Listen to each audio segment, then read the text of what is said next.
Okay, I am calling this meeting of the Housing Commission to order. It is 5:30 p.m. on September the 25th. And I'm going to talk a little bit about the change in meeting structure, although we know it, but not everybody may know it. That we now are having Zoom style meeting out to the public, as well as having the possibility of people in here as well. So and because of the number of agenda items tonight, public comments will, be a maximum of 10 minutes. Usually 3 minutes apiece, but if there are more than four, then it'll be 2 minutes apiece up until 5, and then 1 minute after if we have 10 speakers that are out there or who come later.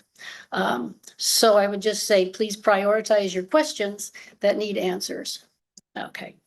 And I wanted to note that there are two new commissioners for all of you who don't know. Our two new commissioners are Jasmine Joes and Ram Sripathi. Welcome, welcome. Do you want to say a couple of sentences about why you came to the commission or anything like that? Sure. My name is Jasmine Jones. Thank you for the introduction. I'm excited to be here. I live in Cupertino. I work in for Altamino Health, and I'm really excited to be part of the commission and to serve the community. Great. Thank you very much, Jasmine. Thank you for being here. And My name is Ram Sripathi. I've been a Cupertino resident for probably 20+ years. Huh? Kids, I graduated through here, seen various schools. Seeing the change in Cupertino housing, so the whole situations I'd like to see it goes on and people like to live, continue to like living in Cupertino. very good. Welcome to the Housing Commission. And I don't know if you want to say a couple of words, Lita or Usha, you had presented yourselves last time. Sure, yeah. My name is Usha Narayan. I'm a resident of Cupertino and since 2000. And two boys who've graduated and are all working right now. And I'm a architect who's practicing in Palo Alto. Thank you. Lita. I'm Lida Jindy. I've been living in Cupertino and working for the most part of my life in Cupertino, also in Cupertino, since 1997, which makes it 28 years. I raised two successful daughters and loving. They both went through Cupertino schools, attended to all the programs that the city offered. So that made it kind of fun history to remember raising them as a single mother. Thank you all for your introductions, and I'll just say a little bit about myself. Some of you may know me already. You two do. My name is Connie Cunningham. I'm a 38-year resident here in the city. Both of my stepchildren attended all the schools here and went to all the various programs. Even back then, they moved out of town because of the high cost of living. So it's not something new to our area, and so it's something that this drew me sort of naturally to the Housing Commission. Although my original interest when I first came was in the homelessness of DeAnza's students and finding some way to help them. So that's what drew me here, and now I'm here. It's my 7th year, and so there you go. That's a little bit about me. I also wanted to say farewell to Yu Yi. You didn't have the opportunity to meet her, unfortunately. You would have enjoyed meeting her very much. She resigned on July the 15th, speaking to the city council. She was unhappy to leave, but her rent had increased to the point that she could no longer stay in Cupertino. And this is market rate housing. She spoke eloquently of her love of Cupertino and being honored to serve on the commission. She asked council to create a designated renter seat on the Housing Commission. Renters are 40% of the city and deserve to have this as well. Yuli was active on the commission. She was elected as vice chair earlier in the year. She brought the experiences of renters to expand our understanding of policies that we were discussing. In an article on August the 5th, if you read the spotlight, entitled West Valley Rents Displace Young Adults in Local Government Service, it tells her story and that of other young adults who have to leave for the same reason. excuse it, prevents them from serving in their communities. So if you have an opportunity to read that, you can read the whole thing about that. So thank you. I don't know if she was able to join us this evening, but thank you, Yi, for your service. It was really fun to work with you, and we wish you the very best in your future. So now I think it's time for the roll call. Commissioner Narayan, Yes, present. Commissioner Jindy, Here. Commissioner Sripathi. Here. Commissioner Joes, Here. Chair Cunningham, Here. all present. Thank you. And now the first agenda item is approval of the minutes. To approve the minutes of May 22nd, for the Housing Commission meeting. And so I would ask for comments from anyone. Did you have anything that you wanted to say about them or corrections you want to have made? Okay, hearing none, then I have none either. So hearing none, then I would ask for a vote.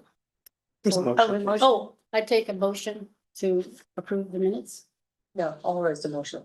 and I would second it. Can you take the vote?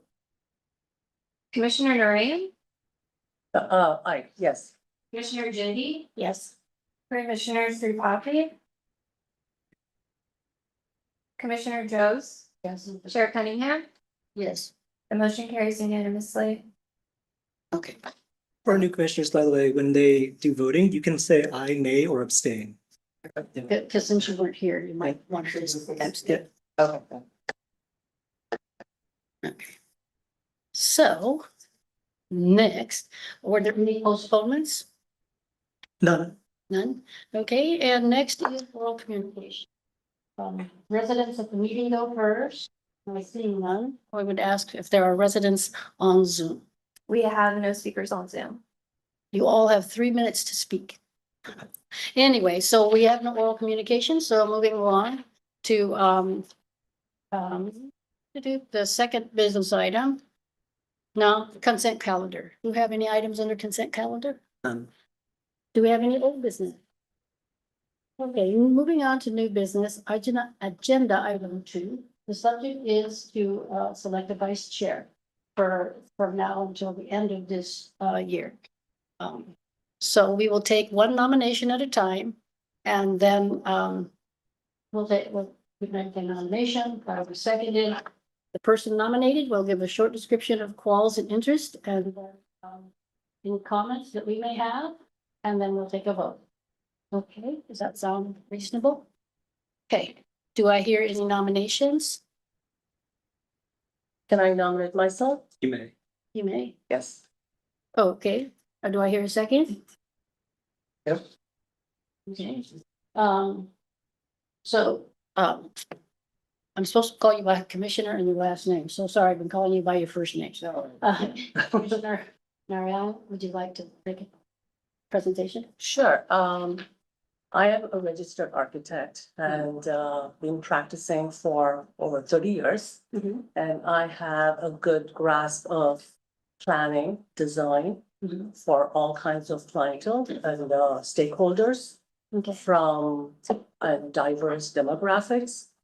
So I feel that I have a good grasp of the building codes, Mhm. the any zoning regulations for most cities that I've done projects in. So I think I can get my professional background and make that an asset for our commission with my background. So that's my case. Thank you. Yeah. Do I hear a second? Oh, I think we already had a second. so for this we have a motion. second, okay, so any comments? I want to say something. Okay. Which has been great to know you here. And like you said, you do have those incredible experiences to bring. But somehow I feel like those apply more for the planning commission. I could be wrong. Of course, you can also contribute to any decision that housing commission makes. And you've contributed in incredible ways. Thank you. Thank you.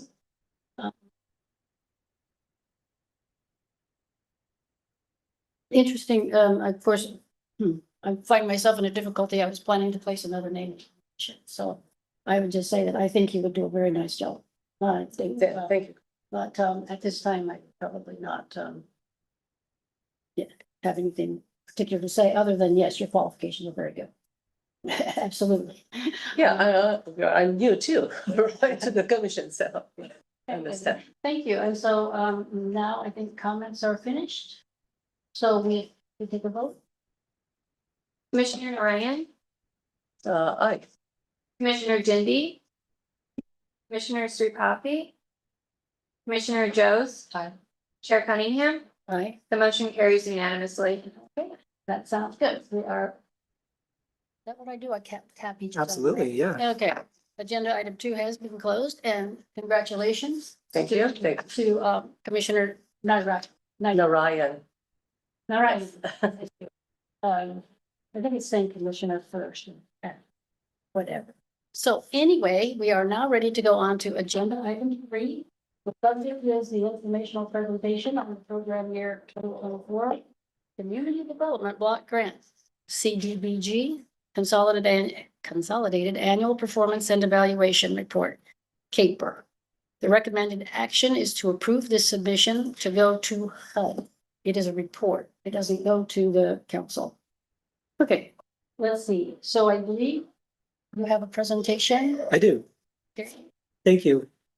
So good evening and welcome, Housing Commissioners. I'll be the staff presenter for the items here tonight. Okay. The first item is, as the chair mentioned, the Community Development Block Grants Consolidated Annual Performance and Evaluation Report. It's a lot of words. That basically just means it's an annual report. So what it is, it's something that's required by us as staff to produce to the Department of Housing and Urban Development once a year, because they are the awarding agency of the Community Development Block Grant, right? They give it to the cities. We administer it on their behalf using our own local expertise to meet our own local limits, right? The CAPER consists of, first, a summary of all the CDBG funding that was distributed during the year, which activities it went to, and then the progress those activities made towards our long-range CDBG goals that are made in our long-term 5-year plan, right? That's the purpose of the CAPER, to see how well our spending towards activities is meeting our long-term goal. So for clarity, program year 2024 activities took place between July 1st, 2024 to June 31st, 2025, meaning this is already finished, right? This is a report on something that already happened last year. And I should mention that program year 2024 was year 5 of 5 of our last 5-year consolidated plan cycle, meaning going forward next year, we'll have a new consolidated plan cycle with new priorities that we'll be meeting. One more caveat to note is that this year, the city underwent a voluntary grant reduction of the CDBG grant. This occurred because we underwent an environmental audit of HUD on a project that occurred back in 2018. It was a rehabilitation project that used CDBG funds, right? The city was required to return about half of our allocation this year back to HUD in order to solve the findings that they made in their audit. And so that artificially lowered our grant total this year from our expected allocation of about $300,500 to about $170,000. So in other words, our grantees this year were working with about half of the expended funding, something to know, right? So first, let's take a look at the consolidated plan priority needs. These are the needs that we are trying to meet through all of these programs and activities. These are identified in our 5-year comp plan of the last cycle. So the first being affordable housing, second being to prevent and assist those who are experiencing homelessness. Third is community services. Fourth, fair housing. For those of you who are new to the concept, that's basically fighting housing discrimination. And then finally, economic development. In program year 2024, we funded 4 different subrecipients through the CDBG program. First was Live Oak Adult Day Services. They had a senior adult daycare program. We funded them for about $9,500. Next, to West Valley Community Services, we funded the Daily Access to Resource and Education Program, also known as the CARE program. This is kind of a general low-income assistance program. It's food, it's clothing, is casework to help them get connected to other services. Next, under the housing projects category, we funded Rebuilding Together for low-income housing repair and rehabilitation, the amount of $96,000. And then finally, we had our CDBG public infrastructure project, where we awarded about $50,000 to the Cupertino Senior Center for the, let's just say HVAC replacement project. Now, for the outcomes, keeping in mind, all these recipients are working with approximately half of the funding that they thought they were going to receive. Live Oak Adult Day Services was still able to serve 14 out of the 20 projected households. In other words, 70% of their senior services goal was met. West Valley Community Services was able to serve 100 out of 100 households, that low-income households with low-income assistance. In other words, 100% of low-income services goal met. Rebuilding Together Silicon Valley was able to serve 6 out of 7 of their low-income rehab goals, or in other words, 85.71% of the housing preservation goal met. The Cupertino Senior Center Fire Sprinkler Replacement Project is currently under construction right now. This is slightly outdated because this presentation was made a couple weeks ago. And it is expected to be completed by this December. And then the next project, the Cupertino Center HVAC upgrade, is expected to commence right after that. So again, we take that and then we compare that to our larger consolidated plan goals, right? For the larger 5-year term.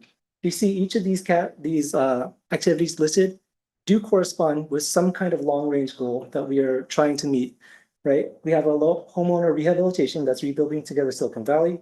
Rental unit rehabilitation, that was addressed by the previous project I mentioned at the Vista Village.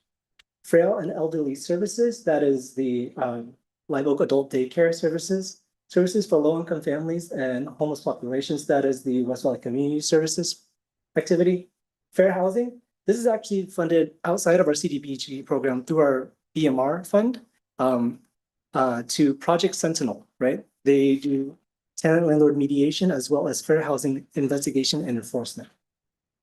And then finally, because this consolidated plan cycle also started in the middle of COVID, there was an additional goal added to address community needs for COVID-19 response as well. And so not this year, but previously in previous years, there was actually a CDBG activity for economic businesses that were affected by the COVID pandemic. Important to note, this is not necessarily a CDBG grant activity, but these are other activities that we funded through local funds in order to help us further our meeting of these like long-range goals through local funds, right? They come from the BMR fund, but also from our general fund, right? From the City Council. We call it the Human Services Grant Fund. We awarded 5 other organizations through local funds. First one that I mentioned was Project Sentinel for about $50,000.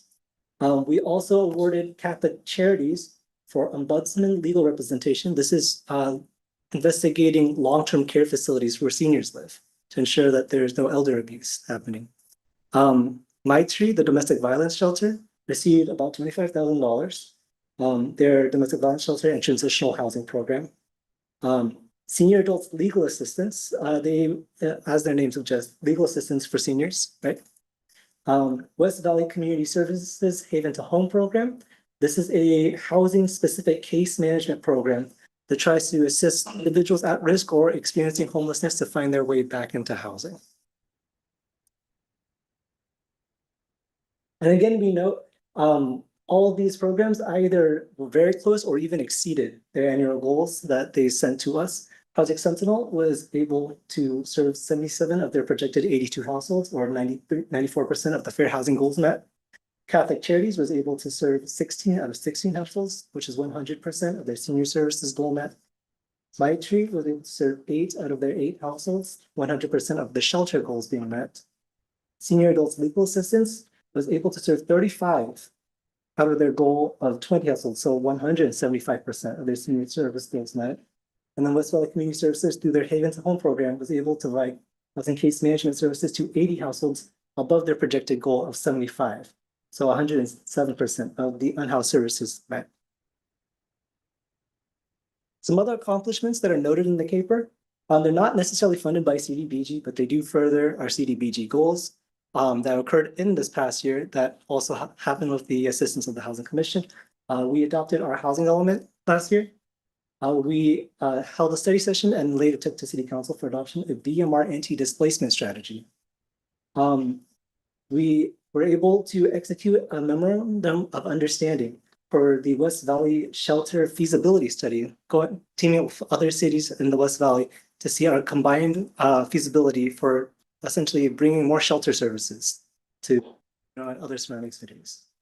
We hosted our first annual housing resource fair for outreach to local organizations in relation to the housing element.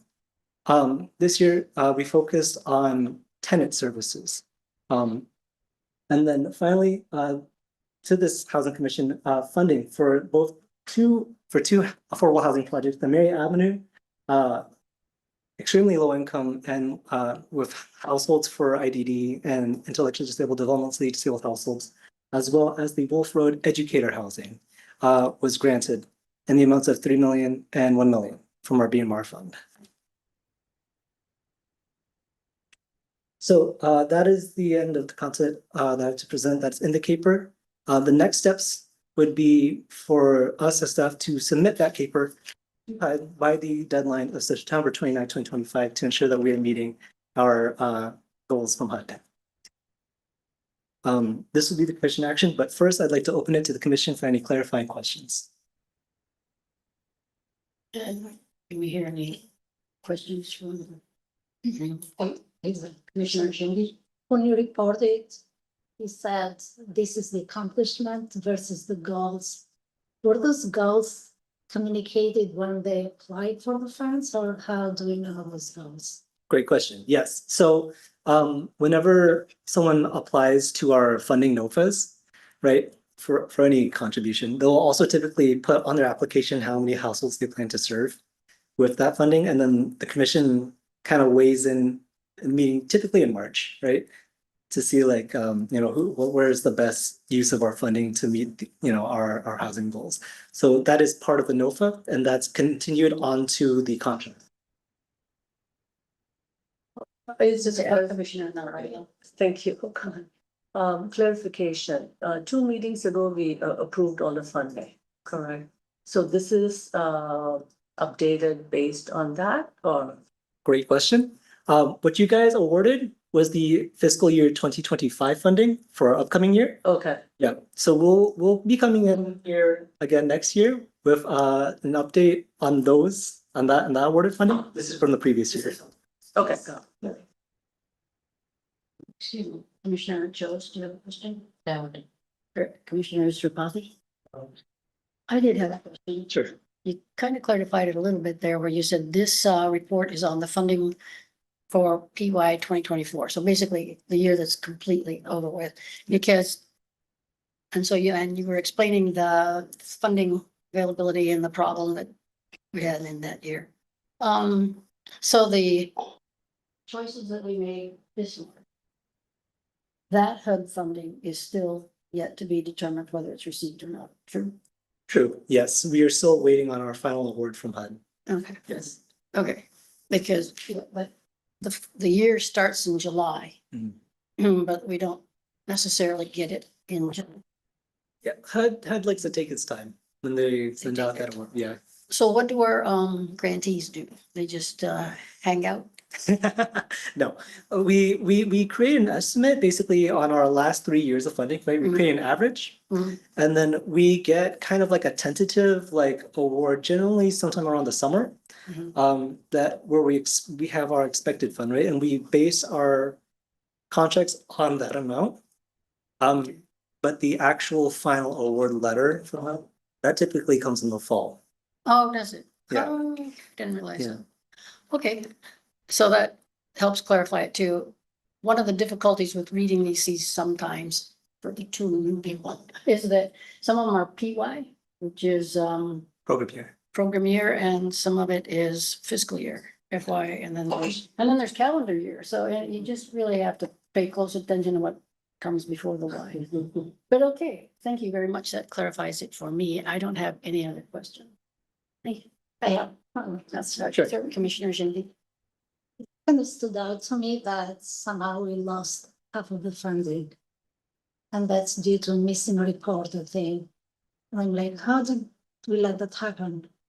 Because we lost 176,201, which is about half of the funding that was initially granted to us, which means the nonprofits missed out on this valuable amount to provide the services. So how did it happen? Sure. So every single year when CDBG funds are expended for different projects, there's a part of administration that goes into enacting these contracts called the NEPA review. It's the National Environmental Protection Act review, where each project is kind of assessed for its environmental impacts, right? Things like no light, sound, traffic, endangered species, wetlands, all this stuff, right? That all kind of goes into the review, and that happens, generally speaking, in the summer. We underwent a NEPA audit from HUD, where they went in and checked kind of all of our projects that we had been doing, all the way back until the year 2018.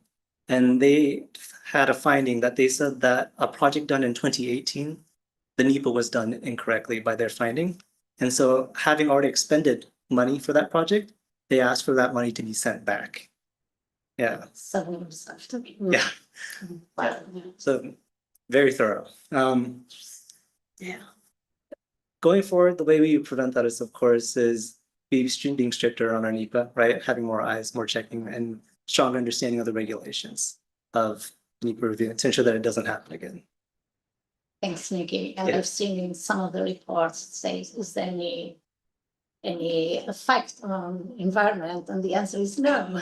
Yeah. But is that part of our job to provide that, to make sure? Great question. Yeah, so all of our staff reports, right, there's always like a CEQA analysis at the end, right? Where it's like, is there a CEQA impact on what's going before the commission tonight? And so usually it says no, because usually what we're voting on are various plans, right? Various plans, it's an administrative action, right? Voting yes or no on a plan generally has no CEQA impact. Things like construction do have a CEQA impact, right? And so those ones would require environmental review typically of some kind. Yeah, no problem. So I have Any one other questions? I have a comment on question. So the funding that was changed, so like from the 2018 you said, right? Yeah, So how much of an impact does it have for future funding? Yeah. And the other thing is just a comment that I was really glad to see that the funding that was allocated last year has been used more than, like, like whatever the goal that they set has been used like more than what they had set as a goal. So which is Yeah. very positive. Yes. So good, actually. Yes. So we've been penalized, right, already for this environmental finding, and we had to return funds from the 2024 year. Going forward, it should not affect any future programs, right? It's been closed, right? The finding's been closed with that action. So we should not see any more impacts of funding, at least based on that audit. And you're right, it is kind of heartening to see that despite this challenge, a lot of our subrecipients were still able to provide quality service to their subrecipients, sometimes meeting their goals, sometimes coming very, very close to meeting the goals, right? Even though they're working with essentially half. So it is heartening, yes. Are there any other, from the commissioners, any comments? I have no further questions or comments. So at this time, we can, get a motion for, Actually, sorry, one more thing. Now, could we check to see if there's any people Oh. online that have a raised hand? forget that part. We have no comments on Zoom and no comments in person, Chair. Okay, then we can close the comments from the public and move on to taking a motion for, this agenda item. Do I hear a motion? Yeah, I motion to pass. Sure. And do I hear a second? Gee. Thank you very much. It's been moved and seconded that we approve the submission of the PY 2024 caper to the, to HUD. Okay, can you take a roll? Can you take, vote, please? Commissioner Jindy, I, Commissioner Sripathi. Aye. Commissioner Joes, Vice Chair Ryan, Aye. Chair Cunningham, Aye. the motion carries unanimously. Okay, oh, yes, closes agenda item 3. So moving along to agenda item 4, the subject is an informational presentation. The recommended action is to receive a presentation and hold a study session on recently enacted executive orders on public camping bans and encampment clearance. Compare with neighboring jurisdictions that have recently enacted the local policies. And just to let you know what a difference is, holding a study session as opposed to needing to vote at the end of it, is that we will be asking questions, deliberating along with the public, and all of that information will go to the city, and then they will be preparing an ordinance. We are not approving or disapproving an ordinance at this time. So that's a big difference between what you'll see on some other things where you're actually voting to approve what happened. So, we'll start with the presentation. Are you getting the presentation, Nikki, or is I am. someone else? No, Okay. that's me. Okay, yeah. great, thank you. Great, yes, thank you, everyone. We're gonna move on to the next item, which is encampment clearance policies.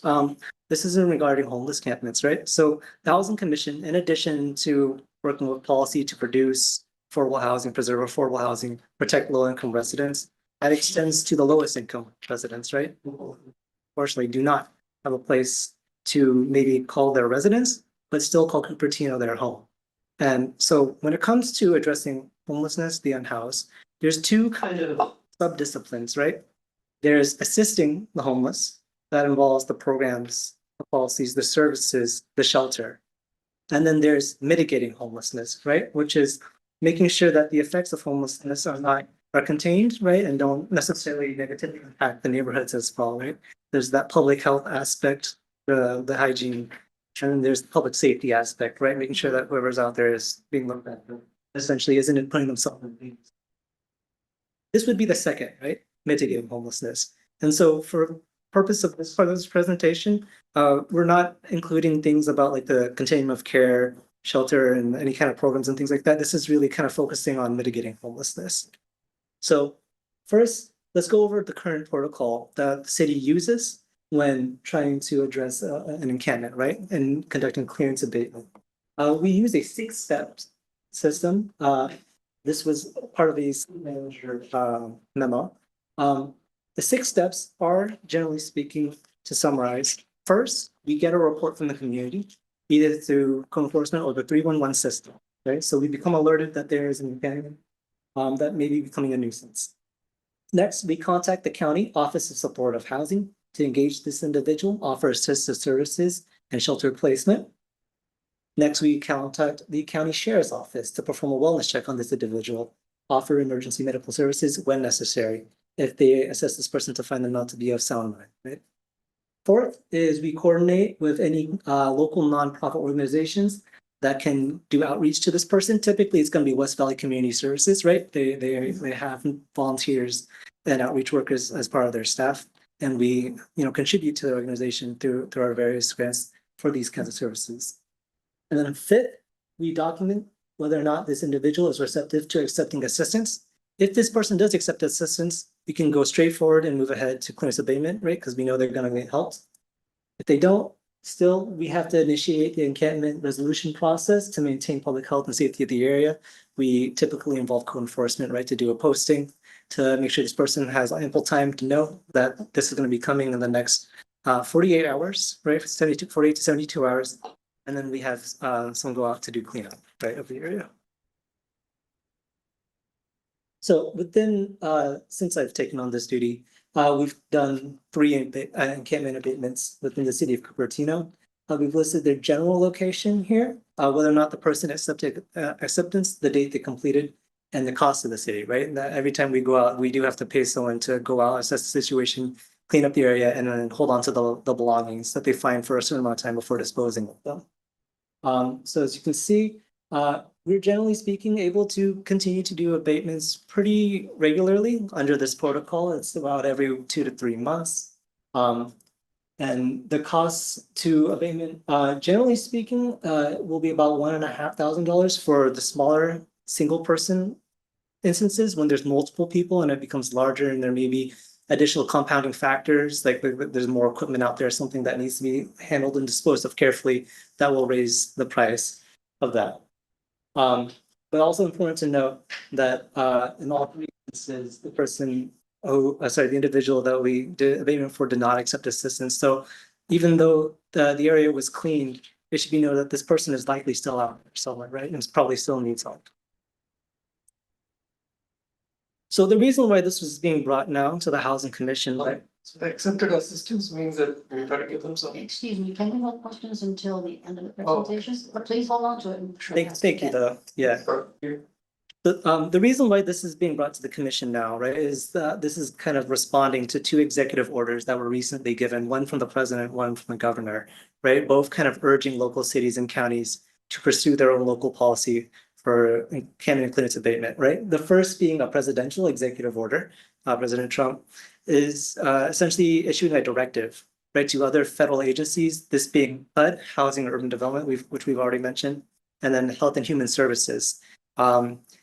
And his executive order essentially is trying to get them to study the legality of prioritizing their discretionary funding towards cities and counties that adhere to his kind of federal directive priorities, right?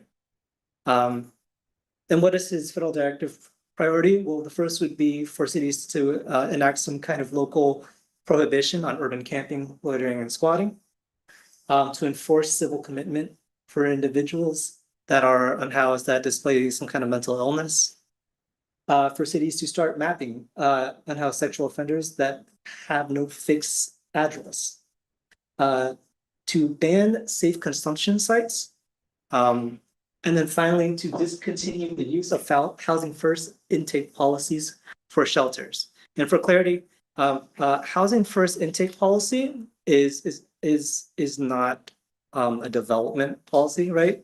It is something that the COC uses when they assess individuals for taking them into housing programs, right?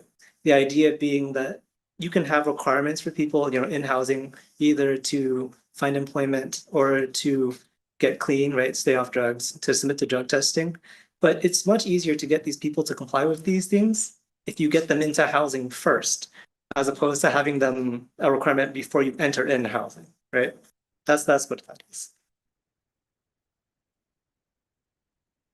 Next, on to the governor's executive order, right? His was a directive to state agencies to develop a policy on encampment clearance. And then similarly, to provide a sample policy to encourage cities and counties to kind of follow suit and adopt a similar policy on their end. So for his executive order, right, it actually provides a model ordinance. It's a sample policy. Similarly, it bans urban camping, erecting permanent / semi-permanent structures for shelter, sleeping, lying, and sitting in the public right of way. It also creates guidelines for how to conduct the abatements, right? It says it wants cities to initiate cleaning up within 48 hours. Store belongings collected during abatement for up to 90 days. And to force relocation of the individual that receives on the receiving end of the abatement from any posted notice at least 200 feet. So we did kind of a nexus study, right, of which cities that have in the Bay Area that recently enacted some kind of encampment clearance policies, and what are the contents of that policy. Right now, we noted 7 different other cities on this graph here in the Bay Area that either propose, enacted, or are kind of studying this issue right now. Antioch, Fremont, Berkeley, Redwood City, San Mateo, and San Jose. Each of these policies kind of defines what exactly they are banning, right? Some of them, it's all public spaces. Some of them, it's only in the cases of when there's a demonstrated fire, health, or safety hazard. They differ greatly in their clearance management for their noticing. Some of them say 72 hours, which is our current policy. Some of them go as quickly as 24 hours. And for some of them, they involve offers of housing required, right? As something prior to clearance management being enacted. So San Mateo requires 2 written notices. River City requires 2 written notices. Redwood City and San Mateo both require shelter to be offered first. San Jose requires 3 offers of housing at least in 18 months prior to clearance management to be enacted. And then for enforcement, right, there's an enforcement component of all policies because you have to plan for what happens if someone does not comply, right, with a policy that you enact. It should be noted that Antioch, even though they proposed a policy, they ended up not enacting their policy. They found it was easier to just use their own protocol, similar to what we kind of have currently. And so their only enforcement is to just do abatement, right? Other cities that did move forward with creating their own local policy, they have to define what the infraction is, right? For most of them, they chose a misdemeanor that accompanied by $1,000 fine and or 6 months in jail. The only exception being Berkeley that went for an infraction, which is a lower violation, and a $100 fine. Some others did kind of like a mix, right? Redwood City chose a misdemeanor and 6 months in jail, but only a $100 fine. San Mateo chose a $500 fine. What's important to note with all these, right, is that none of them match the state proposed ordinance that was given by the governor, which is important because it means that for all of these cities that ended up following suit and enacting their own local policies, they found that for them, what worked best was to study it, it seems, and to pick and choose kind of like their own components that they thought would best fit their city. So knowing this, we have some staff analysis regarding, each of these directives and how we should be responding to them. First is that the legality of the federal directive Trump's executive order is still to be decided, right? It does seem that he will try to propose cuts to formula grants through HUD to try to force compliance, right? By forcing dependence on discretionary funding. But also it should be noted that that for proposed congressional budgets in the upcoming year, both through the House and the Senate, funding for the CDBG program, which is our formula HUD grant, is expected to continue at similar levels. So the legality of what he's even proposing is kind of up in question, right? Immediately responding to it as if they are is seemingly a bit premature. Next, for the governor's executive order, some cities appear to be taking initiative from the state order, but they're not utilizing the state ordinance from the state, right? But instead they're tailoring it to their own preferences, which kind of indicates that like if this would be something that would want to be pursued, it would require a lot more further study to see what would be the components for our own local ordinance, what works best, right? Which kind of leads to the third point. Going back to this graph, all these ordinances were enacted maybe a couple months ago, right? Mostly July, June, February of this year. So there's not really any data yet available to really conclude that these ordinances have had the measurable effect that they wanted in clearance efficiency. Usually for these kinds of things, you have to wait at least a year, right? To be able to compare to a previous year to see if they have been effective. So knowing this, staff recommendation, no recommendation at this time, right? To respond in any way, positive or negatively, to these federal directives, federal or state directives, right? But instead for the Housing Commission to continue to study this issue as legal findings are made and more data comes available. With that, I'd like to open up to the commission for discussion. Oh, sorry, for clarifying questions. Questions, right? Yes. Why don't we start with you, Commissioner Sripathi, because you had one earlier. So it was the one on where the assistance was provided, right? Yes. So do we give them like kind of a place to stay or something, or do we give them alternatives to? That's a great question. So when it comes to intake to assistance, right? We, the city of Cupertino, are one of the many cities that are serviced by something called the Santa Clara County Continuum of Care. The idea being all the services, shelter programs in the county that address homelessness are kind of all funneled through a single kind of database and point of entry. This is because people who are unhoused, they don't typically have a fixed address. They move around, and it can be difficult to track, right? If someone technically, like say, moves between the border between Cupertino and say Sunnyvale, right? And then they can get lost to the system. So this was kind of like born out of the attempt to try to create a more unified system for a single streaming of services. And so when it comes to offering someone assistance, the process typically is once they verbally agree to be assessed, they get something called the VISBRA. It's an assessment where a caseworker and a clinician, the caseworker will be usually from a nonprofit, the clinician usually from the county, will go out and assess this person. They'll talk to this person and they'll assess this person along something called acuity, right? This is a fancy word for what is their need, right? If this is somebody who still technically has a job, right? Pretty much of sound mind. Maybe they're sleeping in their car or they're bouncing from couch to couch, right? This is someone with low acuity, someone who, probably speaking, with maybe a little bit of casework management, a little bit of help, can get back on their feet. That's what they would be assessed into, and that would be the kind of services that they receive. On the other hand, right, the other opposite spectrum, you might have someone who's been out there for years, and then you try to talk to them and they're not quite lucid. They display some behavioral issues, some maybe some substance abuse issues. They haven't had a job for a long time. This is not someone that we can just expect to get a job, right? It's not realistic.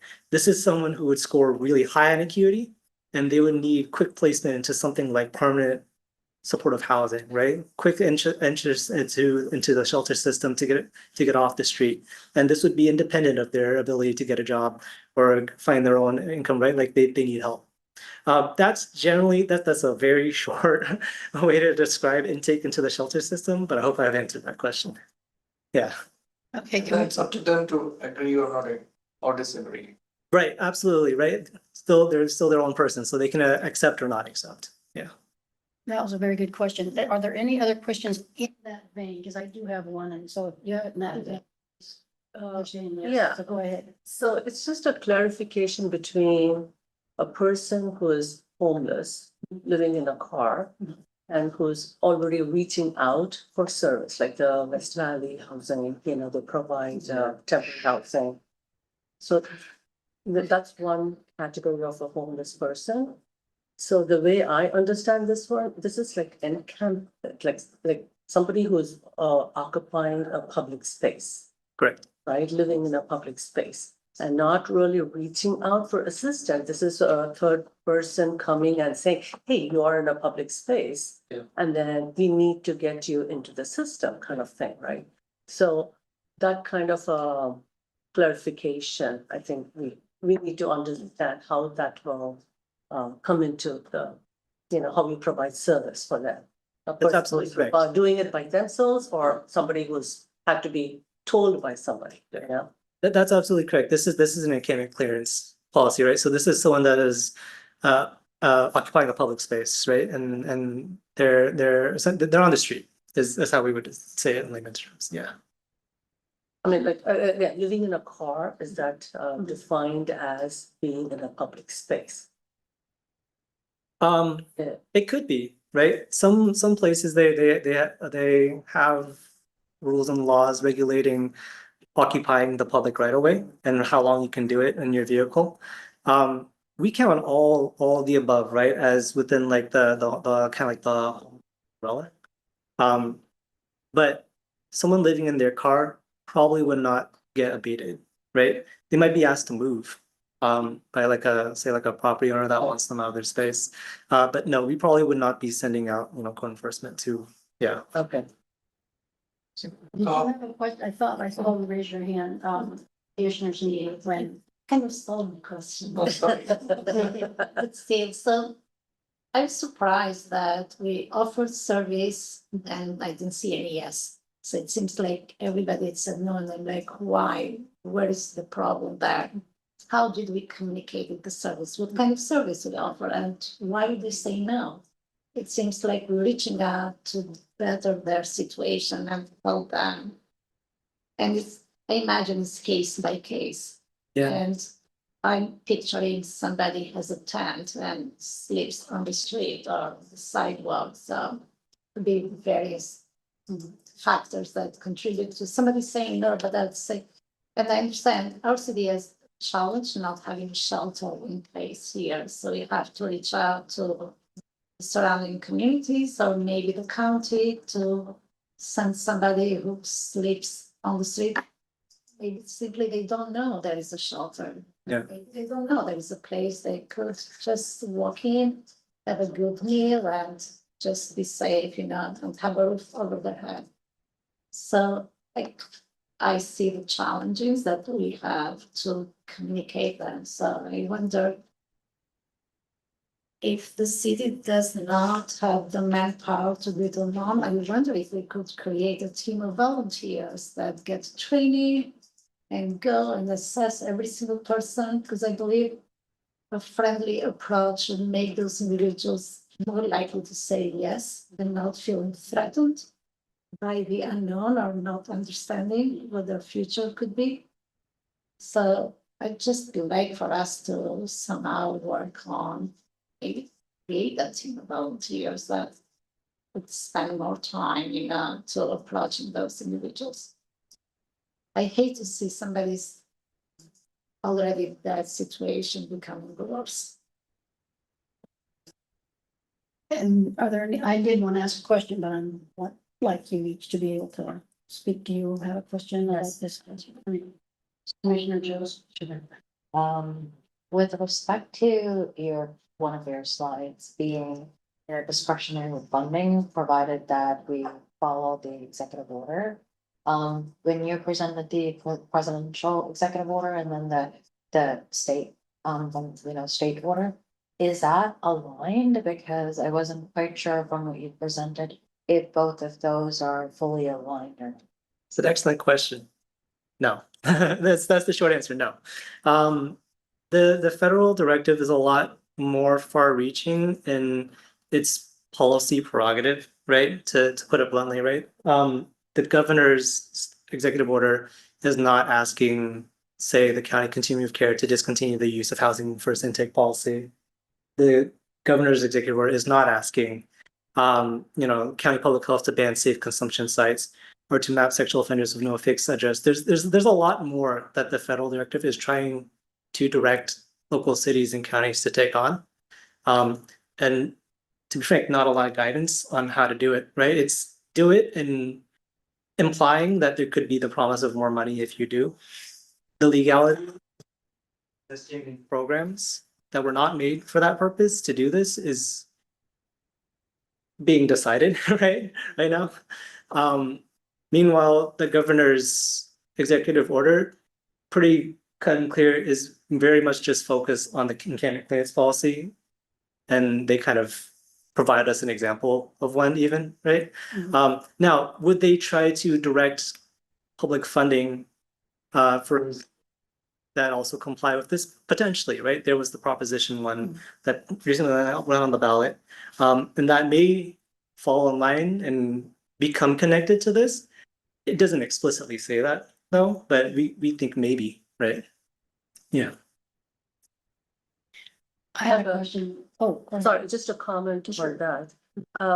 So the state, the governor's office, whatever they've released, they are allowing each city to determine how they would approach this, right? Because what works for city A will not work for city B. So that is there. So it gives the city more power as to how they want to address this issue. Correct? That's correct. I would make a note that really neither executive order can make us do anything, right? They're directives that encourage us to and kind of play along, and they encourage us to. We're not forced to do anything. Yeah. I had Yeah. I'm gonna have to ask my question. The commissioner should bought these and I want to get it out before we move on, but when he was asking about the question about do we offer housing? And you were talking about the county COC, basically, we have agreed, all of us cities, and so any particular unhoused person in our city is not necessarily offered a housing area in Cupertino. It might be in Santa Clara, or I don't know if the city's right, anyway. So that can be a problem right there. If they are not offered a place in Cupertino, they might just say, this is where my friends and everybody are. So no, that's why I wanted to clarify that, because I didn't, didn't realize that since we were in, the fields, that meant that people who are unhoused in Cupertino don't necessarily get offered something. And as a piece of information that you may or may not know, in the consolidated report, it said specifically that Cupertino does not have any sheltered unhoused people. They're not sheltered at all. They're unhoused, like in many different ways, but we don't have a temporary shelter. And we don't have housing either. So it was important to me to hear what you had to say, that probably because of that, there's no place in our city in which for us to ask the county to put someone from our city. So I just think that's a very important Yeah. point that I think all of us need to understand. So I'm done with my, go ahead. Are you following mine? Yes, following yours, Okay. you were talking about Cupertino. So you said the three cities are together, Santa Clara, Sunnyvale, and Cupertino, is that right, or? The continuum of care service all of Santa Clara County, Oh, the entire county, okay. all the way from Paul to down to Gilroy. Okay. And you're right. The reasons why people might refuse shelter are complicated and very personal. Sometimes, yeah, the physical distance of being asked to leave the community that you know, right, can be a barrier to some people. It's something that I've heard before.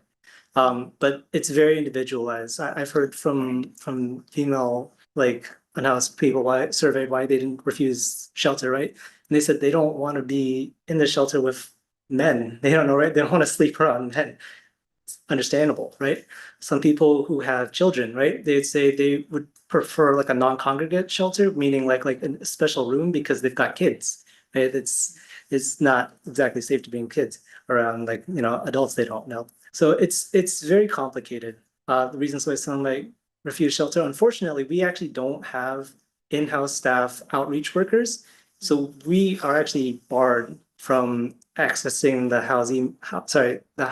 homeless management information system, HMIS system, that kind of details all of this, right? When someone was assessed, but when they're off shovel, why they might refuse. So I can only provide the best guess, right, for these four. But yeah, so to say that there's a lot of reasons why. Sure. Well, just a second. You had a question before yeah. we started. I absolutely salute you for taking the time, coming up with solid policies and not rushing. But by all means, I can worry. I don't want to lose our city to lose fundings. So you have to be quite wise, meeting the needs and not losing any fundings. So. It's just comment. Right. No, that's very wise, and that's why we're not recommending either being like potentially for or against explicitly this, right? Because saying you're against something also means something, right? And in the broader context of like larger directives trying to push you in a certain direction, but continuing to study an issue as more data comes available, right? I think is a nice middle ground, right? Commissioner Jones had said she wanted to say something. Oh, go ahead. Where's the nearest housing that could be offered to them? Sorry? Where's the nearest housing? It's highly dependent on what their need is, right? If this person's a veteran, for example, right, a veteran homelessness person, the veterans housing unit is in Alum Rocky, San Jose. If this is a youth homeless person, the Bill Wilson Center is south of downtown San Jose, right? It's highly dependent on who this person is, what their need is, how soon can they be introduced, placed before somebody else. You could be asking someone to go as far as Morgan Hill, Gilroy, right? Yeah, very dependent. Okay, and okay, just go ahead. Question, why doesn't Cupertino have a shelter? I know like Mountain View has, I know like Sunnyvale has, Mountain View, I believe they even have like a women's shelter where they can have their children. San Jose has a bunch of shelters. So surrounding cities have, why doesn't Cupertino have? Broader political trends, I think, that predate myself. I can talk about that. I think prior city leadership did have this discussion about potentially looking into a shelter location in Cupertino. So that was part of the city's will program, item one of the projects. But I don't think that kind of carried through in itself, for multiple reasons, right? When you have a shelter in a city, how do you, for example, ensure that that the Cupertino individuals are being serviced first or not? And how do you, what do you limit access to the shelter from individuals from other cities? So I think there's a broader scope of things. I think some of the cities that were looked at, San Jose, for example, obviously that's really big. So they do have a lot of needs for that particular city, as well as some other cities that have that. So when it really is looking at Cupertino, one, do we have any city properties, for example, that we can actually contract out and build something like this, which we don't have a lot of city properties. And then is there private property that may be up for sale or wanted to do something like this, and then we just have not been successful securing a level of interest for Cupertino. So multiple reasons. If I may just add, since I've been here such a long time, I read the consolidated reports for a long time that go to HUD. And at some point it said we used to have one, and then, but as of that date, which is 2017 or something, we didn't anymore. And so, we did have safe parking in churches and different kinds of activities that were utilized. But I'm thinking, and perhaps I'm wrong, that in our housing element, is there not something in the housing element for a shelter? That's right. Or, I mean, I'm asking you to speak from memory, I'm sorry, but if you happen to remember. You're absolutely right. We have two housing element policy commitments Mhm. related to shelter. One for people, technically, the minimum requirement was to allow within our zoning areas for the development of emergency shelter, which is basically like what people usually think of when they think of the homeless shelter, like the bunk beds, the big room, right? Mhm. And then the other being navigation center, which is when you can combine shelter with the supportive services that come directly in to kind of get people assessed and assisted for things that they might complicate their homelessness, right? If they have, if they need medication, if they need counseling, if they need, some kind of job training, things like that, like bring that into the shelter. That's a navigation center. We were committed by our housing element first to allow it by zoning, which was our minimum requirement. But of course, we further ourselves beyond the minimum. So back in April, myself took to the city council this memorandum of understanding for the city of Cupertino to join 5 other West Valley cities to study our kind of joint feasibility of bringing additional shelter space and or other kind of services to the unhoused or facilities for the unhoused to our area, right? Because we're not alone or unique, right? In this issue where we don't have any kind of shelter located near us, right? It's us, Campbell, Saratoga, Los Gatos, Monte Sereno combined, right? The results of that study are expected to come out fairly soon. And we are committed to bring that back, right? The results of that study to kind of guide our further kind of goals for like how to address and assist the unhoused, right? That first part, when I mentioned there's 2 disciplines within homeless policy, there's mitigating homelessness and then there's actually addressing homelessness. To bring that back for that first part, for actually addressing homelessness, right? Thank you very much. Yeah. I have to admit, I'm looking for something. Because I have comments that go a little bit of a different direction and I don't want to close off this. So, I will just continue to look for it and. Just one more question, the Please. direct access to the questions that I get asked for. Straight people make it, like you said, it's kind of as over somebody else. So we don't know what questions are asked or. Because maybe there's some tuning they need to do to basically.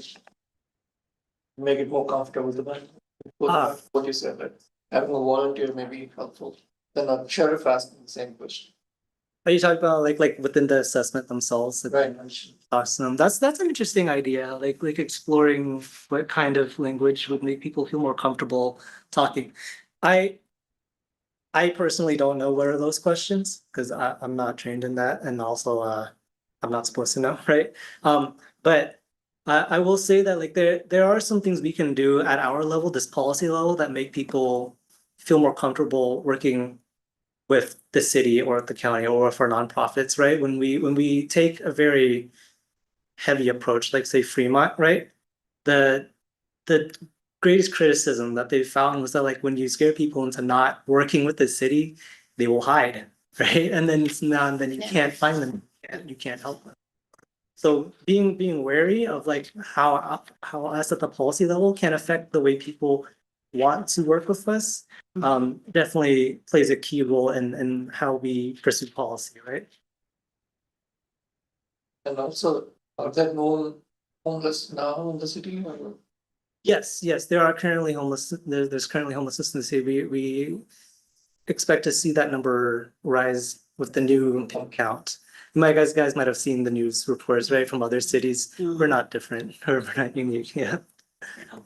Might be a little smaller because we're a smaller town. Yeah. But in the county, I thought I read recently 70,711 people Right. that are unhoused in Santa Clara County. 70,711 people. So this is a huge issue. And you can see why it can get the attention that it does. And that's why I did find my questions, and they do take us in a slightly different direction. So I want to continue to allow you to pursue your questions because they're absolutely as important as these. This is what I kind of got focused on at the time. But yeah, 70,000. And we have maybe 200 in our city. Maybe. The exact maybe number, 150. I am allowed to release this because it's been made public. The count is currently 101 unhoused people in the city of Cupertino. Okay. Yeah. So we have 101 people that need some sort of assistance to get into housing. And so that's what we are struggling with. And of course, it's just a subset. But hopefully, being a smaller town, maybe we can have more trust built. It's hard to know, of course. Yeah. Has 101, okay. Okay, are there any other comments, questions? Clarification, is that 101 individuals or Individuals. individuals? With a caveat, right? There are some limitations to the data, right? So the point in time count, the day that we actually go out and count people who are out there, this happens at around 5 in the morning-ish. This is typically done because people aren't awake yet, so hopefully they're not going about moving, so no one gets double counted. But that also means that like you can't always clearly see someone. So if you see an individual, that person gets counted as an individual, right? But other times, like if you see like like a vehicle, there'll be like a multiplier, like okay, maybe like 1.5. We'll count that as 1.5, right? Because some vehicles have 2. Or you see a tent, right? Maybe that'll be 1 point something, right? And so there's a little bit of math involved. So it's not an exact science, right? But it's the best approximation that the county and its methodology could give for this time. Is there a number that the residents of Cupertino can call? Is that the 311 system to activate support for the individuals? The 311 is to kind of like all things reporting to the city. And so our second, third, and fourth step in our 6-step process, right, is essentially myself and whoever would be working in the housing division to try to coordinate assistance, right? Essentially to this person, either through the county or through the sheriff's office or through a nonprofit. And that's kind of currently our system to try to get assistance to that person. It's only after all three of these other parties are engaged and we're not successful in getting this person any kind of assistance, or if we do, that'd be the best, right? If we could get them assistance, then we can just go in and clean up afterwards. But either way, right, we also have our other duty, which is to try to keep clean streets, keep clean areas for the neighborhood itself. Yeah. Yeah. Yeah, this particular piece of paper did say contact. But then that'll probably, sounds like. Is it? Send it Yeah. to you. Now, for the homeless individual themselves, right, there is also like the county hotline, right? And they can get assessed by the county hot team, run through a vote. We try to have, assistance, or try to call someone to try to basically get themselves assessed as well. Are there any other questions? Okay, I do want to bring up something that I think is important. We haven't touched on it yet, which is this enforcement. Okay, we're talking about enforcement. Antioch does abatement, 72-hour written notice. Then we jump to an infraction, okay, and $100 fine. And then 1, 2, 3, 4, 5 misdemeanor, $1,000 fine. Right, someone who may or may not have a job, may or may not have a job. And so my concern was whether or not you could enforce things without being quite so dramatically heavy-handed about it. And yeah, I keep losing my place, which is annoying, but I'll find it in a second here. Are there not other enforcements that are less harsh? Escorting people to a new location, probation, community service, classes, counseling, job offers by the city. There's any number of kinds of things that they come up under misdemeanor. I looked up misdemeanor and it says, one of the things down in the redefined crime is that you get a record. You've been put in jail for a misdemeanor. We all think that sounds like this is a TV thing, but it does have an impact on the person who has been put in jail for a misdemeanor. And that, one of them is that they may lose some of their rights, the right to public housing. Somebody, they put in like, who knows, public housing comes up somewhere and they put in their application, oh, you were thrown in jail. No. And so you're taking somebody who has no, and you put them in a place where then they really are never gonna have a home.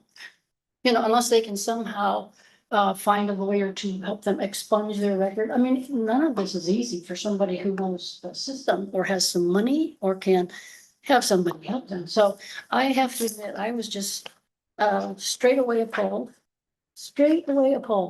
that all of these cities came up with misdemeanor right away. And I didn't know it was because they didn't understand exactly how hard that is to go through that system. And what 6 months in jail will mean if you are a person in jail for 6 months. Whoa, and it can actually go up to a year, but these people said 6 months. So, okay. So other things about that.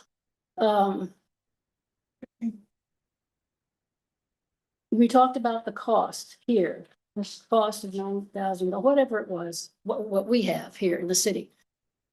Jailed homeless people, if they're in the awaiting trial section, that's $49 a day. A month would be $1,500. So compare that to what we're spending. $39 a day if they are jailed after trial. $7,254. That's for each and every person that gets put in jail, right? And they're in the dormitory style or whatever. So that was one question, was, has anybody considered the cost of putting people in jail? Has anybody considered the impact of the person's civil rights not ever being able to go into public housing again? And then another question I had, are there enough county jail cells for the number of unhoused residents who are estimated to be arrested? Understand they're not all going to be arrested. California has been jail cells for years, right? We had a great big whole lot of them, and we've been trying to get down the number of jail cells. And so, do we have enough jail cells for the people who are already there that have committed other crimes besides sleeping on the street, right? worse crimes, one would think, than sleeping on the street. And will those arrested be those who are considered to be mentally ill or addicted? Is that separate from the 70,000 number? Do we have that number? Has anybody compared that to number of jails we have? Not to speak of, we don't have any housing for them or any shelters for them. The state's order says that ordinances can be tailored to each city's needs. It doesn't sound to me, I was gonna ask this question, but it doesn't sound like they're being coordinated. You know, nobody's saying, oh, let's talk about this, and let's see what might work. Some are going out fast, like, Fremont. Who, okay, I'll get to that in a second. Okay, just wondering if there was coordination. These are my question part. Fremont, specifically, there was an article in our paper this week, September 20th, in the local section about Fremont's approach to these federal and state orders. A lawsuit forced Fremont to remove the part that would impose a fine or jail time for people helping on. I mean, all these things make my hair turn on fire, but I just, somehow Fremont thought of that. Somehow they got their whole housing commission and city council to think that was a great idea. Yes, sir. My take on that is probably they don't want anybody in the city who's homeless. Yeah, And so it's not your problem, then you don't even come into the city if you're homeless. absolutely. Yeah. You got the nail on the head. Fremont has done other bad things, in my opinion, for harming people who have very few other options. That being said, they really took it outside the limit when they said, if you wanted to help a homeless person and you did, you could get fined or thrown in jail. Oh, how often are you gonna help somebody if you're gonna get thrown in jail? So anyway, Fremont did take that out of their policy, but they thought of it and they got it all approved. So that thing, I mean, it makes me concerned about what we might be doing. And that's why I bring them up, because I'm saying, these are things I don't want to see in ours, right? And I'm hoping the commissioners don't want to see them in ours either. For instance, another question, besides Fremont, San Jose has been making a variety of efforts to provide safe places for the unhoused, and I know they have. They've got tiny homes and they've got safe places to park and they've got a number of different things. However, there still aren't enough safe places in San Jose. I mean, it's a really little number compared, I mean, they've been doing work on it and it's still a little number compared to how many they need. So if they don't have safe places to offer the unhoused, why did they come up with $1,000 fine and 6 months in jail? Where do cities in Santa Clara County expect the unhoused to go? Is this like whack-a-mole? Okay, you can't stay here, say Fremont. Do we go next door then to whatever city is, of course, nearby? People don't usually like to go someplace real far away. And so those are just my questions. And so I think I will draw a breath here. And I didn't expect you to answer all the questions, but I want to put them out. Can I get something to public comment? I haven't, oh, yes, we do. We do have to go to public comment. Do we have public commenters? We have one hand raised on Zoom chair. Okay, I think something to your concern, because I found some reference from the governor's letter. okay, and then we'll just take our public. Yeah. Thank you, public, for coming to our commission meeting on what I consider a very important topic, and I think many people welcome. Okay, one moment.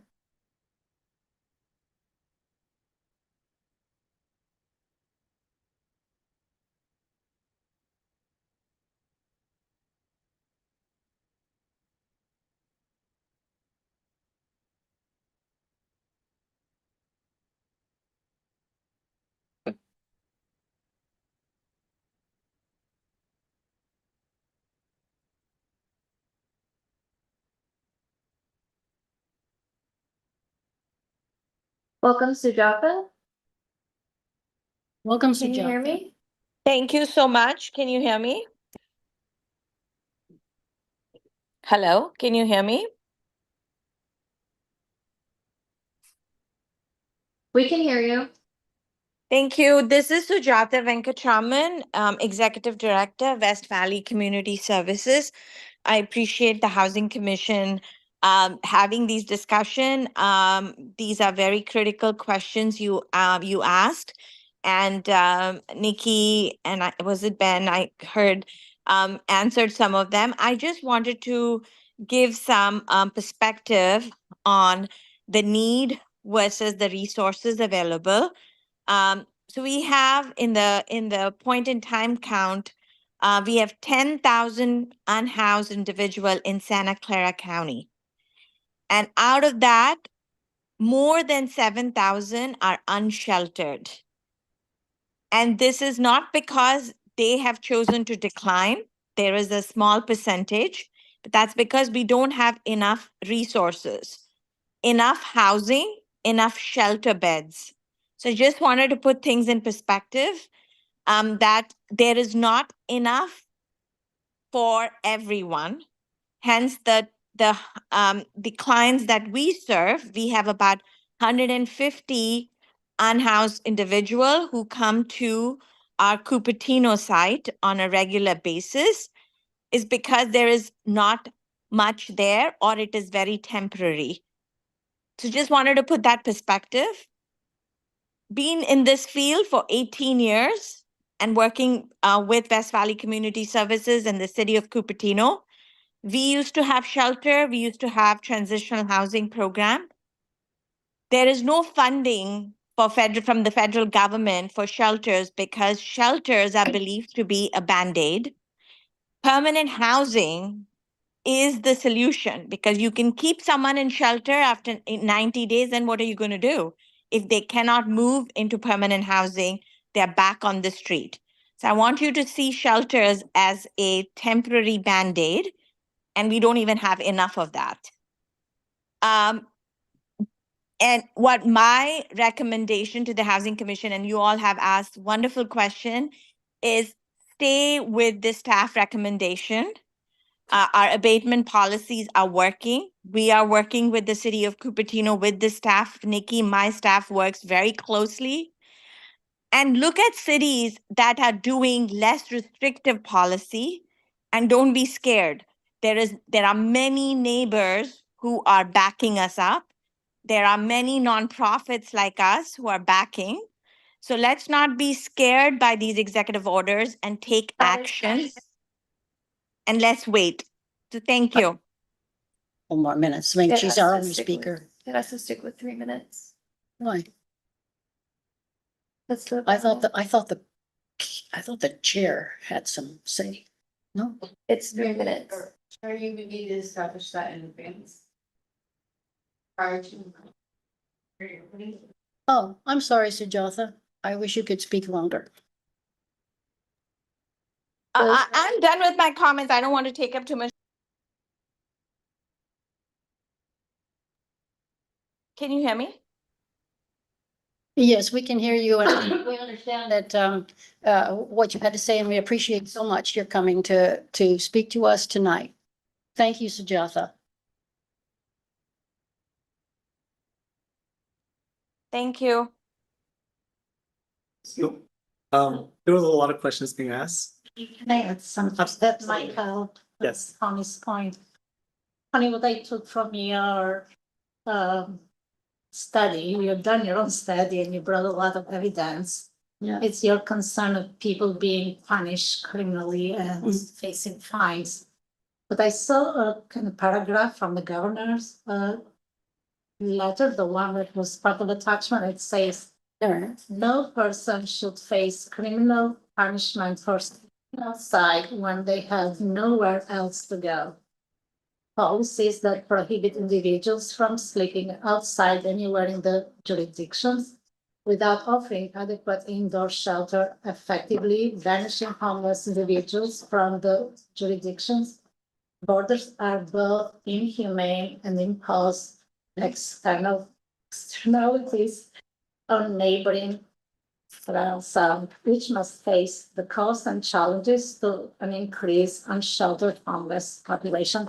It's not like even the governor is opposing the criminal, or that's my understanding. What's the understanding, your understanding of this? I understand that. If you mind, because I was asking that question and I read that, and the thing it is, he says, regardless of what he says here, 6 of these 7 cities have said that you're gonna put them in jail.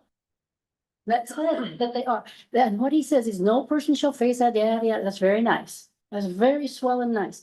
The second one says encampment policies must prioritize shelter and service. Ah, that's very, very nice too. Thirdly, policies must not unduly limit local authority to clear encampments. Officials must be able to enforce common sense policies to protect yada, yada, yada. To me, these policies have been shoehorned into number 3. And they don't pay a dime's worth of attention to the first one, in my opinion. But thank you for reading that, because that's precisely where I got my upset to start with, was that we had a real good. So I can actually respond to both of your questions, right? Um, Antioch, the one city on there that only has abatement as enforcement, is able to do so because they actually backed down from doing an ordinance, right? They chose to rely on their own internal protocol, similar to what we have. Mhm. And so that's why they only have to just go forward and do it. The reality is any ordinance you do, right? That's a law, right? And for someone to not comply with the law, Mhm. you have to create a violation for that, right? Mhm. And so even though you can put down the words that sound very nice, that say certain things, the reality is if you do any kind of ordinance, if someone doesn't follow it, there's got to be either an infraction or a misdemeanor or a felony, right? Otherwise, it's not a law, right? So that's why it's in there, right? All the people that end up doing some kind of ordinance, there has to be some kind of consequence for not following through with it. And so if you don't want to have to compel yourself Mhm. to have this kind of system, there is incentive perhaps to rely on protocols, right? Instead of an ordinance. Okay, that explains it. I have a comment. Yeah. So we, Cupertino City, we are doing this study session to understand what others have done and hear ideas from people like Sujata and moving forward, right? So again, these are all not Cupertino cities. I don't know how much our input would ever affect what they've done, right? But they've come up with that plan with input from their own commission, I presume, right? So maybe if their city commission wants that to happen that way, again, as Cupertino residents, we have no say in what they do. It's a local ordinance, local rule. I think we can just have our discussion on what we think is right for Cupertino residents. And I think that's what I think we should all do, is to listen to people like Sujata and other people who are offering the services to help the city residents, right? Whether they're unhoused or housed, so. Yeah, This is a very good point to add. Just for understanding, San Jose is the only one of these cities in Santa Clara County. San Jose has 1 million people. All the other cities are much smaller, and I mean, we may be the smallest in Santa Clara County, except for maybe, Maybe Montserrat. Montserrat. Yeah. Okay, Montserrat. Yeah. But that being said, because these are different counties, like San Mateo County, and Antioch is out in Contra Costa County, Fremont's on the other side of the bay, so. But the one that really matters, if you're thinking in terms of how things are done, they're within our county. And so that concerns me, like, I don't know that we would ever get pressure, that we have to match them or anything in this. But anyway, that's just a concern, not an answer is not necessary, because it's pretty clear that this is starting. But it's something that I'm in agreement with you as well, that we should stick with what your recommendation was, to do for our cities, for our city. Let me just see if there's anything else that I can add.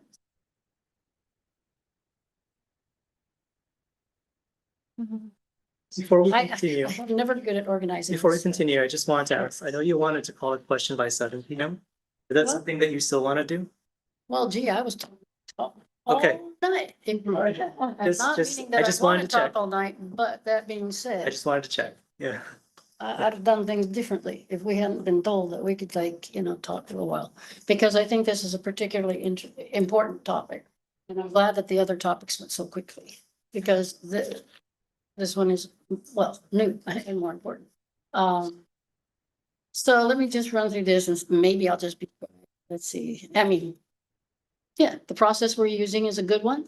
I think we should continue with it. We don't have a big population and we're thinking the county has been successful to date. Jaffa said that too. Okay, great. I recommend that we do this, what you just said. So I said all these things already. Yeah. I said this already. Oh, this is something that we haven't talked about at all, and I don't know how you want to, when you're working the issue is, there are monetary benefits to the city, to getting people into housing. However, because of slow progress on offering safe spaces, these benefits are not felt by the voters. They just don't see it. They see the encampments, those are quick. Then this may be due to lack of outreach, showing the progress that we have made. Since homelessness is a major issue with voters, governments should treat it as a major issue by showing the progress in dollars and cents, perhaps by something that people can see in the cost of living or opening of stores or less crime or something of that nature. This was really just off the top of my head, but thinking about that, people really think of homelessness and they think of encampments. And they don't think as far, because they can be, all those things that have been said, they can be dangerous. Then, let's see, I already said that. And I already said that. So I'm finished with all of my comments and we can wrap it up if everybody else is finished. Just ask one question, when will this study be completed? You're talking about the West Valley feasibility study? We're expecting by the end of fall, the latest, yeah. So, can I have a motion to close the study? Discussion, that is. Discussion of the study? Yes. So basically, we're going to vote on what's on the screen and. Pardon me? Well, it's a study session, so there's necessarily no recommended action right now, right? There's nothing to vote yes or no on, but Right, but it's to close the study session. well, it's a study session. Yeah. Before we close, so what is the timeline that they're looking for? The timeline?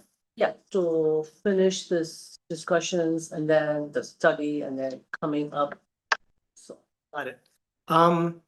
So when it comes to addressing homelessness, right? And that means expanding our actual capacity for things like shelter and housing and things like that. We hope to do that after the release of the West Valley feasibility set, but also kind of in conjunction with the broader county plan to end homelessness, right? There's a broader county-wide study that's going on right now. We recently just ended the last 5-year of that. That was 2020 to 2025. They're doing another one for 2025 to 2030.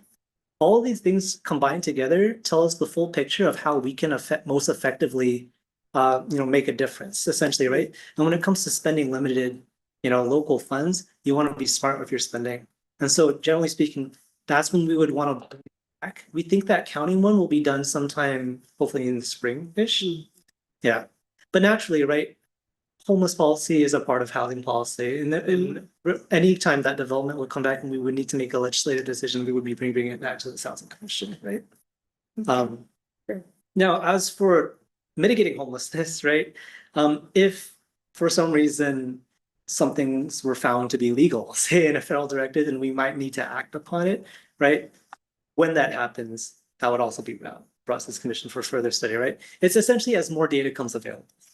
Yeah, because right now we just don't really have enough data available yet to make any kind of decision. You mentioned two timelines, one fall that the study would be completed and then we also referenced spring. Yeah, there's a regional study for kind of the collective, what, 5 West Valley cities on doing expanded shelter, right? Just us. And then there's also a county-wide county plan to end homelessness that's going on simultaneously. That's looking at broader implications around the county. That one is looking more like spring of this year. Yeah. Okay, are we ready to take a vote just to close the discussion and move on? So we could continue in the next meeting. I think, No, the next time it comes forth. yeah, as It's data open comes for now. available, Yeah. yeah, I wouldn't want to schedule it and be like, nothing to report yet, you know, so yeah, as things comes available, and then we'd be talking about like putting things on the agenda. Yeah. He said it.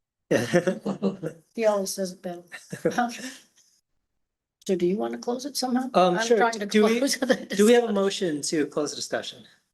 I would move that we close the discussion. Cunningham? Do we have a second? I said that. All right. Okay, and shall we take a vote? Go on. Commissioner Jinping, Aye. Commissioner Sripathi, Commissioner Joes, Vice Chair Ryan, Aye. Chair Cunningham, Aye. the motion carries unanimously. And that closes this particular agenda item. And we will move on to the final closing of the agenda. Which include, I think, what's the next one, staff? Staff, what? Staff and commission reports. Staff and commission reports. So, I think first, usually, Nikki, you go, because I have the I do. staff presentation. Thank you, Chair. So recently, our 3 returning commissioners received an email from myself. I'm also going to be sending it to our 2 new commissioners. Again, congratulations on your appointments. We are taking part of a county-wide Santa Clara County displacement survey study, right? Previously to this housing commission, we brought before a proposed policy to protect BMR tenants within our BMR program that were like facing displacement due to their units being expired. We were able to put together a proposed policy, bring it to city council, and actually get part of it approved, right? Mhm. Now going forward, we are looking at renters in general, right? Renters that are outside of the BMR program, but in the open market that are also facing displacement for other reasons, right? The first step, though, is to study that. What is the primary cause, right? What that are leading to them being, leaving their homes and leaving the area. And that is the survey, right? So we're sharing a survey right now to be sent out to all renters. We hope we can reach as many renters as we can in the city of Cupertino, but also as any homeowners as well, right? Welcome to participate. Basically, any person living in Cupertino. So I'll be forwarding that study to you guys, and if you can disperse that through your networks, be much appreciated. Is that going to the Rise and all the BMR? Absolutely, yes, those I just- people are renters as well, yes, yes. And it may return, right, once we get the results of the study, as an agendized item for this commission as well, so. Was that the one that's due October 31st? Yes, that's right, it's open from now and it'll close on October 31st, so hopefully we can get all the responses we can until then. One thing I thought I would mention to you guys is that when I filled it out, one of the things I put in was to say other, that we're losing students in our school district because of our housing being so expensive. So if you feel like you want to add that when you fill yours out, then I recommend you put that in. But, okay, thank you. Did you have any other, staff reports, Nikki? None from myself, so we can move on to commissioners. Okay, commissioners, do we have, any reports of things you've been to that should be known here at the Housing Commission? No? No? Hold on. On Monday, I attended the workshop, the BMR workshop that the Rice Housing conducted, and I have to say the presentation was precise, was clear, concise.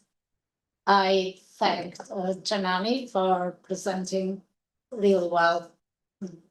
She allowed, because it's so concise, she allowed plenty of time for people to ask questions and address all those questions, and still there were about maybe over 20-something minutes left, more by the 17th. I suggested that the survey link that we got from from Nikki that the Rice Housing also distributes to all participants in program because they do have everybody's emails. And from what we know, there are at least 144 residents that might lose the housing, not to mention others that are part of BMR that might not face that challenge. And she agreed, she said, yes, we'll do it. And sure enough, she did send the email with the link, which was kudos to her. During the presentation, I noticed there were only 17 people, and to me it was quite disappointing. And I had to say that maybe 4 or 5 were either staff or people that represented organizations. So can you imagine maybe 12 people, individuals, simply wanted to know about what's going on and what to expect.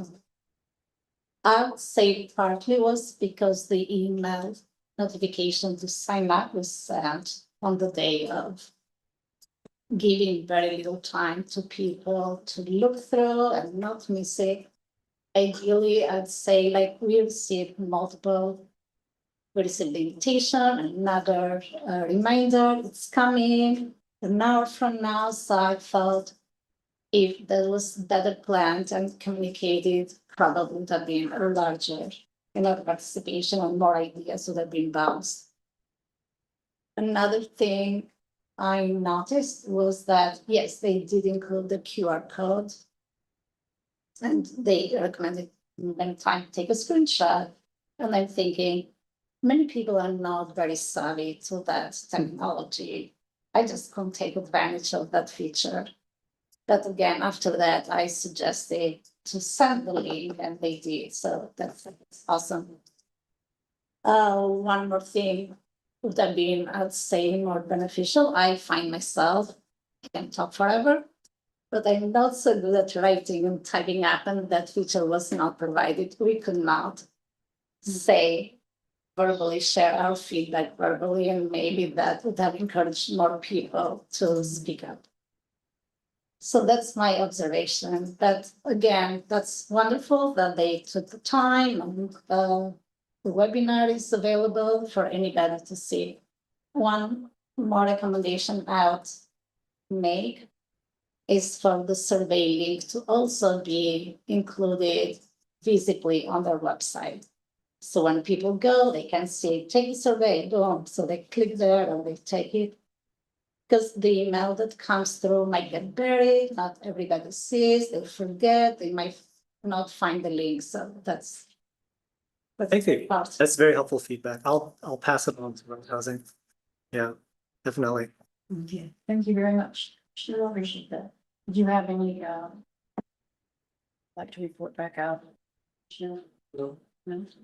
Okay, then I will go ahead and report. As chair of the commission, I attend the mayor's meeting every Wednesday, every month.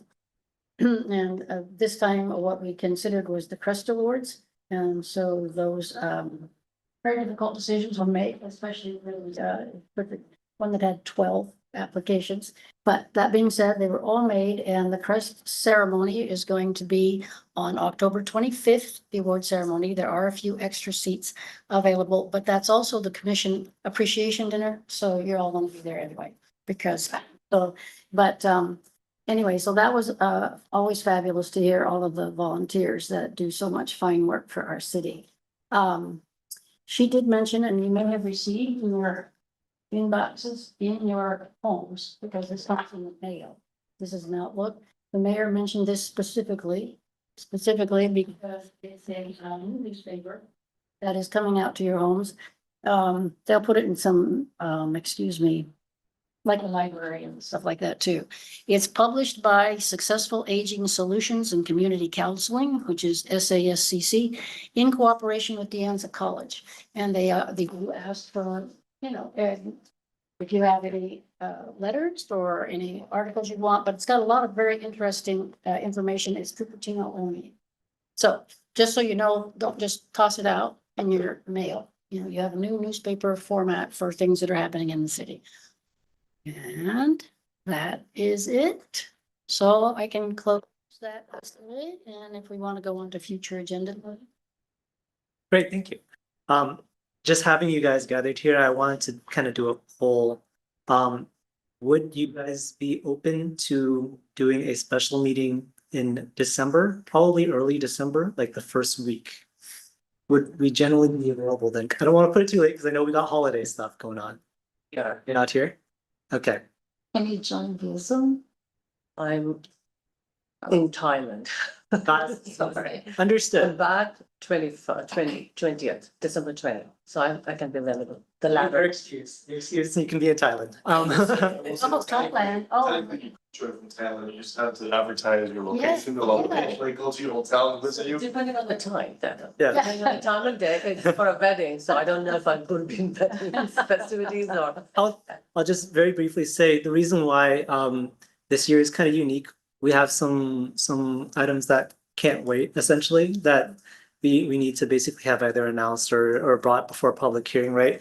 It's the last year of our contract with our current BMR administrators, Rise Housing. And so we actually need to announce an RFP for a new BMR administrator. And so that's one of the things. It would just be an RFP announcement. The other is, of course, the anti-displacement survey, results of that and the study, essentially, that we will be bringing towards the Housing Commission. So maybe not that first week. Well, actually, how long you? Then I'm back the 20th, December 20th. So Nikki, I wonder if you could do it right after Thanksgiving. Right after Thanksgiving? I'm waiting then. Sorry, You know what? I'm leaving Thanksgiving and coming back on the 20th, yeah. We can- Almost. Try to do maybe like, we'll send out an email and see when everyone is available then. Can take a- I have a question about Yeah. that. I'm not saying, I mean, it'll be wonderful to have you here. However, if you're gonna be in Thailand and we need to have these meetings, can we do it with 4 people? Technically, we're allowed to have it as long as we have 3. Yeah, so I'm just wondering, Quorum, that's all we need. Yeah. say what? Three's a quorum. Yeah. Yeah, 3's a Okay. problem. I just know if any commissioners that really want to be involved. Understood, yeah. Because it sounds like it would have to be the 21st or something like that. No, that's too close to to Christmas for me to ask anybody really. Yeah. Yeah, so we'll But try to put out aim, the date. Well, decide on the date. yeah, If I'm able, I Yeah. will join, yeah. we'll workshop it, but it'll probably be either first or second week of December, right? Somewhere between them, right? Okay, because we're having one in November, you're saying? No, not that. It's just that November has Thanksgiving and then we kind of run into the same issue. And then, First week in November. well, first week of November is right after the survey closes. Oh. So I don't think the county would have that dated to me by then, just judging by how long it takes them to And compile. never mind, that was a Yeah. bad question. Bad No, question. no, that's fine, right? We have to allow the county some time to compile the results of that survey and then get it to me. And so, yeah, about a month would be good, yeah, in between. Okay, so we're gonna set up a meeting in the first or second. Thank you. Lindsay will send out an email. And then, at some point, we had talked about agenda setting. Change to the HC charter, our charter, to add 1 renter position. And that we could maybe handle that in March, next March. Well, you have to propose first to the commission, right? If this Oh. is something everyone wants to hear together, right? Okay, yes, you had, recommended that we add a renter position as a permanent one, it's like business has a position, that renters would have a position. The reason being there's 40% of the city that's renters, and so to have a guaranteed position that's renter. And then that way we could always be trying to get somebody who's a renter. I think you're a renter now, and so that works for now, but for future, it would be good to have someone, one position also. Just Oh, like, you also, okay. just maybe. like they recommend, just like you advertise a business owner, Yeah. business or has to be a residence, so it could be a specific category, right? A renter. Right, right, and that was, I think, the point that, that you was making certainly. So great, wonderful, so we have 2 renters and 3 homeowners then, okay, so that means 60-40. Anyway, so but we can discuss that, that sounds like a good thing to add to the, Yes, to our charter. As such as it is. Is there? For the, add another position for that. for the winter. We're just asking if you would like to see it come up in March. That's all. You don't have. It's just an agenda item for next year. Yeah, I- Agenda item for different. Sure, I think you're trying to assess with the commission Yeah, whether. it were needs you to- interested in The it? items. Okay, It's not agenda today, so you can't really discuss the details. Right, Right, we just want to know if you would like to have it added. So yes, it sounds good. Okay. Okay. And the second, because another one that we had talked about was, oh, request additional funding from council to replace HUD funds if necessary. That by that time we may know. Right? So Connie had asked me a question at a different meeting before, right? And it was basically about like going forward, if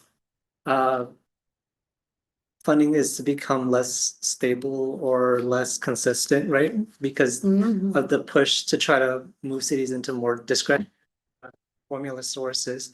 What would we need to do as a city to respond to ensure that we are still providing adequate funding to our nonprofit service providers, right? Mhm. And if there is interest in that discussion, right, that would be something that is within the purview of the Housing Commission and something that could be added, potentially bringing forth a request to council for an increased contribution, say, right, through the human services fund, right? That's like the general fund contribution to our nonprofits. It's like you said. Mhm. So if you think that's interesting, we can add it to a future agenda. Okay, and I'm not sure we discussed this, but Project Sentinel should be funded more. That's something that we have. We put in 50,000, but we discovered during the time when you had to leave that it also handles market rate as well as BMR. We did not know that. Or, so she didn't think to call them, any of that stuff, but then now she's moved, she knows Sunnyvale and well, put a whole lot more money into it, and because of that, they get a whole lot more services, outreach to renters. So that's something that I would like to talk about.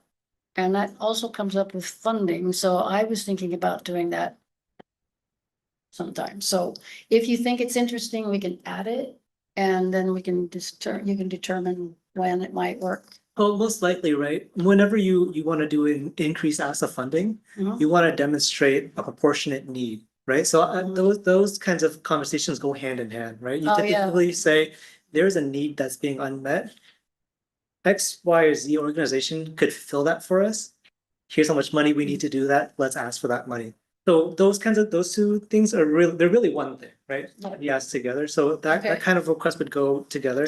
I will specify as staff, I don't advocate for any one particular organization getting more money, right? I was just clarifying how such a thing would go Go. forth, right? I'm neutral.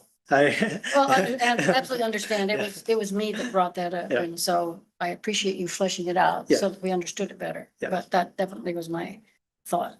So, other than that, I didn't have any more thoughts for agenda setting for the future. And I don't know if anybody else wanted to. Just wonder, you included on your report about the success what we've done to address the anti-displacement. And like we all know, the council agreed or approved only one of the two strategies that we proposed. And the one that the council kind of made it policies giving priority points to people who may lose their homes within 12 months. I wonder if there is any follow-up or any update as what we're doing, what we're working to fully kind of address this issue that is going to touch many residents in our community. So I wonder if we That can is a great question. involve that in the future agenda. That will be a part of the future anti-displacement topic. Okay. Yeah. So we do have some follow-up on that. Yes. Another thing I wanted to add, and that kind of prompted from attending the BMR workshop, as they mentioned that is going to be a lottery coming up. It's going to be open, the wait list from October 1st to October 31st for either people that want to buy for a rental or purchase. I applied numerous times for purchasing here. The feedback I got from other people, it seems like that somehow the lottery drawing is done kind of secretly. So I'd like for us to bring more transparency and just build the public trust by offering that they either allowing all the applicants to attend in person or maybe attend in via Zoom. So this way, there's no questioning that somebody was favored over somebody else. Because I've heard other rumors that somehow could support this kind of rumor that, yes, maybe some part of our community is favored more than the rest of community, or simply somebody was the connection, and such. So can we include this also in the future agenda? So I've attended the lottery creation and waitlist placements. Rise Housing does that, and by kind of their contract, right? As BMR administrators, one city staff member is required to attend to ensure neutrality in the process. Mhm. And I will say that they assign every applicant a random number, so no names or personal details are shown during the lottery. And then for their actual placement, they're sorted only by the priority points that they can win on their application. So that's if you're a Cupertino resident, Cupertino worker, public employee in Cupertino, and now you have your special BMR displaced group. That's the only thing that separates you out. After that, you're assigned essentially a random number through the Excel number generator. And by then it's completely like anonymous. So I'm physically present when they do it to make sure that there's no shenanigans happening. I don't know what are the rules about broadcasting it, but it is recorded. I can check with, say, like our, I don't know, city attorney's team to see what we can do about maybe sharing that to, assuage any kind of concerns about favorability. I'll check to see. Yeah. Let me know that Yeah. other programs and Yeah. especially not in our county and not in our states, in Boston, actually, that's how they do it. Yeah.